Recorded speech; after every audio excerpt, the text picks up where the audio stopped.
Hello folks, I realize it's a little bit noisy out here today, so I'll try to make this part a little bit quick. What I'd like to do today is make a fairly simple door handle or door pull. So I've got this piece of about 12-inch long, 5/8-inch square stock that I'll use for this project.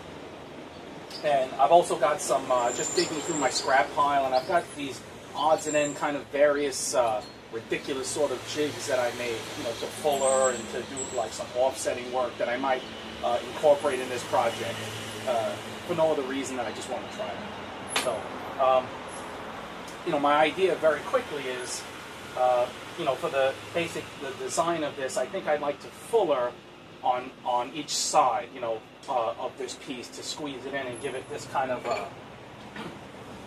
like, imagine it's a square, and then fuller in pretty steeply on at intervals, maybe 4 times, something like this, and then you know, offset, you know, and then put a hole on either side like such. You know, so I'm not really that good of an artist here, so get the idea.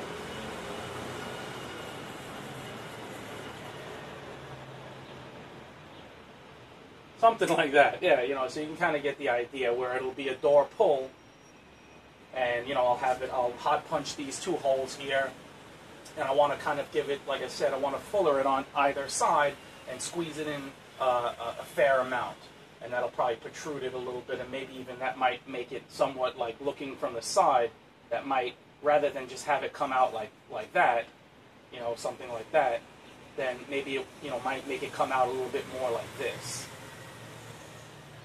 You know, kind of round it a little bit. But, you know, I'm just guessing at that, not exactly sure. So, yeah, we'll see how it turns out, but you get the general idea. I just want to have some fun today. So, enjoy the video.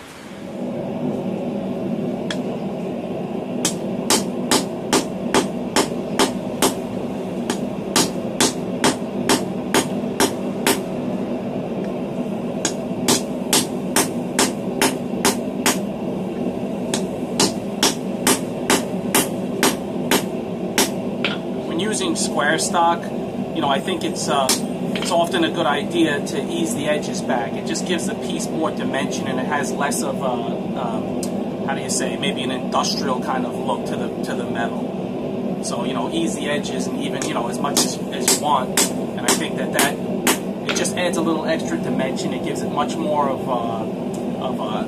a handmade look, you know, rather than having the edges like this, so crisp. You know, having them like that, it just helps a lot for the look of the piece. And also, you know, I'm doing it now because if I make bends here and there, it might not be so easy for me to do that later on.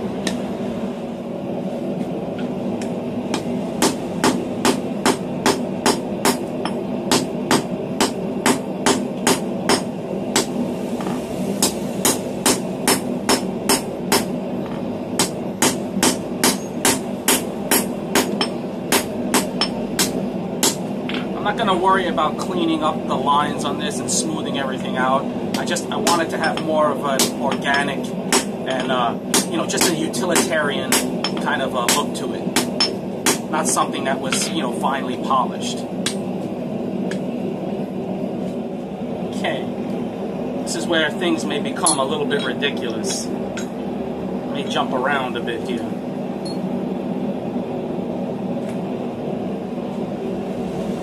Not sure if you'll be able to see what I'm doing either. This shank is not long enough.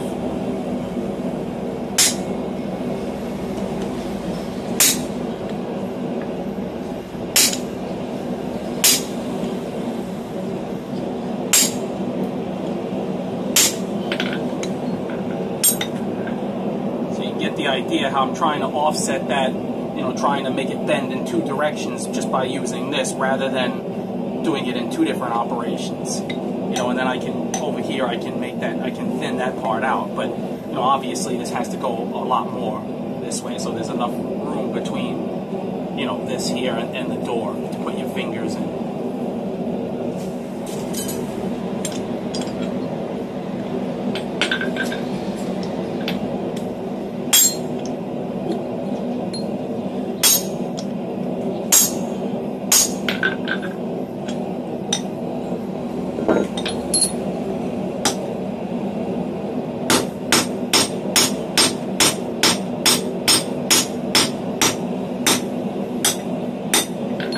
can just get the general idea of what I'm saying, how I want to offset that, just by raising it up on one side and then hammering it down on the other. So now this is too not high enough, so maybe I'll go with a bigger piece here. The only problem is with this crazy jig of mine is that the hardy shank is so short. It should be longer, otherwise it wants to pop out.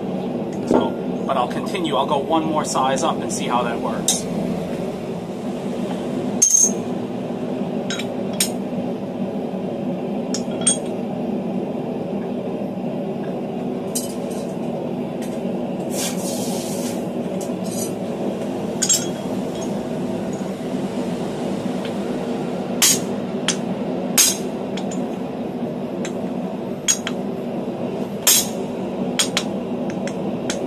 Like I said, stuff's flying all over the place on this.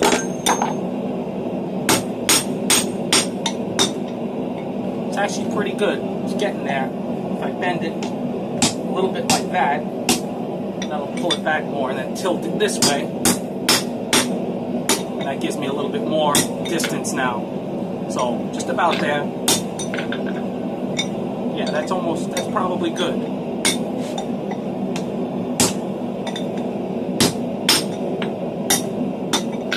So I'll repeat this operation on the other side, no sense in showing that.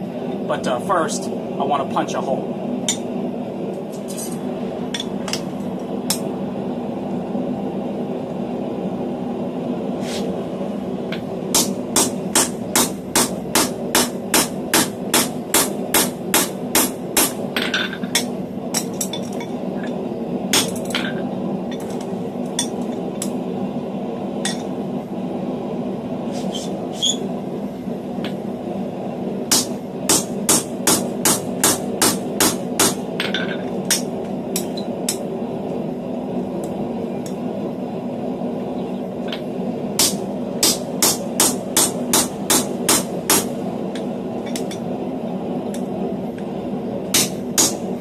Punch needs some dressing.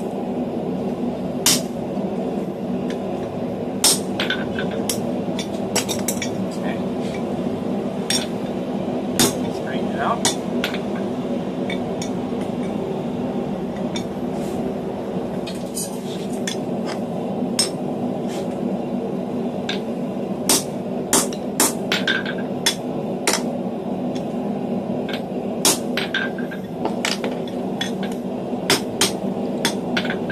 Countersunk for a screw.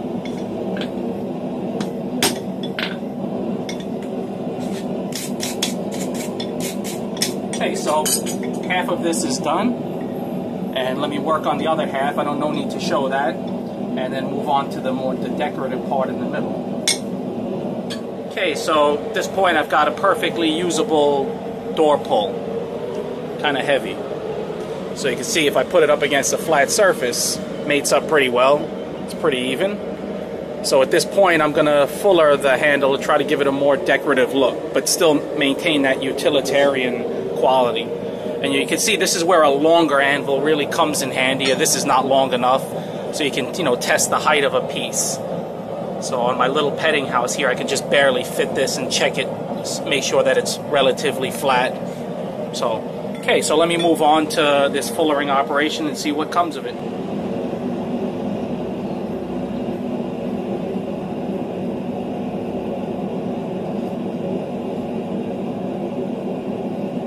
I'm just roughly marking where I want to fuller.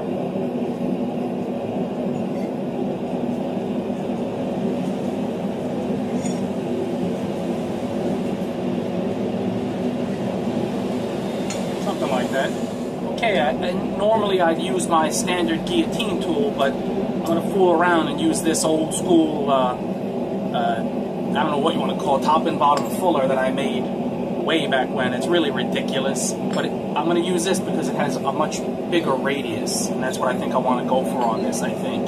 So basically just the bottom and the top, and then you just hammer right, make sure you don't hit here, just hammer in the middle. But it's odd, this thing, it's going to probably also jump around some, so yeah, we'll see. So let's get it ready and hope it doesn't fall down. Let's see how she works.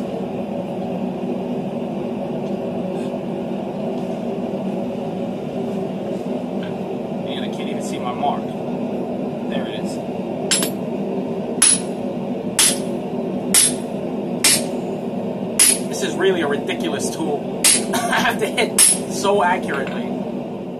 You can't see it here, but I have to carefully hit in between those two vertical prongs. Did a good job though. I don't know, I'll move this out of the way. You know, I don't know if you can notice that. But, you know, I can straighten that out, no problem. I'll do that one more time, and that should give it a nice thin appearance that I want. So far so good, but, you know, I think, you know, you come up with a design that's better than this, or maybe cut the tops of this down some, so it just don't have the risk of hitting that part. Okay, get this ready again. Oops.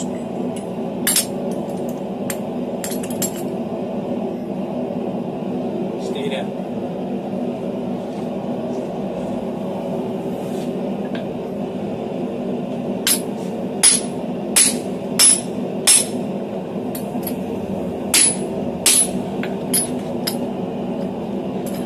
Try to get a look and see where I'm at. Okay. Yeah, pretty good. So I don't know if you can notice how thin that made it with just 2 heats, but that's pretty much what I'm going for. So let me continue on these and see what it looks like.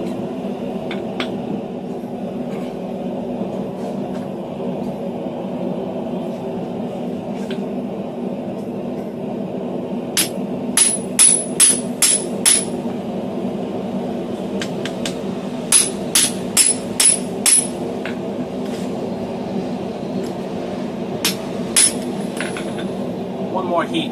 It's coming along pretty good. You know, I was going to say, you know, how this thing stays up, you know, is you know, just because these, ooh, it's a little hot.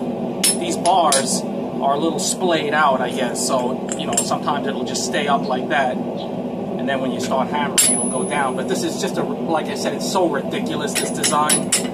I think when I wanted to fuller, heavier things, I thought, oh, this might be a quick, you know, just a one-off job, so I just quickly designed and made this. But, you know, I haven't used this in years, so, but it's working well for this process. My guillotine tool, the fuller dies are not, like I said, not radius so widely, so I didn't think it would be as good for this project.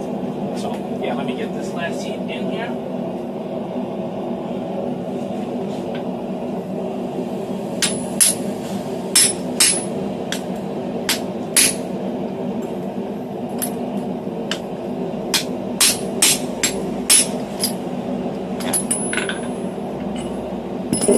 So basically that's that. You know, I might continue on this, I suppose, but you know, where it's at right now, I like that a lot. I think it's probably hard to see right here with the shadows, but I'll yeah, you know, I might fuller each one just maybe once more, just thin it out even a little bit more, and then I'll show you guys the final product once it's cooled down. It didn't, you know, I thought that it might curve it outward this way some, but it hasn't. But I could put that in if I want. So, but I'll reevaluate it after I finish fullering. Here it is. I like the way this turned out. I don't know if you can see that. I got my camera flipped around so I can't see myself. Also, you can see, I don't know if you can see my head. And see, this is just from hammering this one piece, so you can get an idea about how hot it is here in Taiwan. I mean, I literally make my money by the sweat of my brow. There's no question about it. And, you know, recently I've had some adverse health conditions, and I feel like it might be related to being sweating so profusely every day. So, you know, in a little bit I'm going to jump in the shower. But actually I haven't even got started on the money-making work. So, but, and that brings me to something else, is I wanted to give a shout out again to Bruce Butcher. I've said this guy's name so many times, I think it's my own name. And also a very big shout out to Lester Stocker. Thanks very much, guys, for the donations. It really helps me to fool around and work on projects like this. So yeah, you know, I could, you know, maybe not exact, but looking okay. You know, I like this style. You know, I think that you know, it doesn't take a lot to do good blacksmithing, but sometimes when you're alone, it helps to have some even simple contrivances like those tools that you saw me using today. Doesn't have to be anything fancy, just something to get the job done. So, yeah, I hope you guys have enjoyed. I think I might just leave this piece like this and put some oil on it, or I might wire wheel this, clean it up, and then give it a clear coat. I'll think about that a little bit. So yeah, time for me to clean up a little bit, and I'll catch you guys next time. Thanks a lot.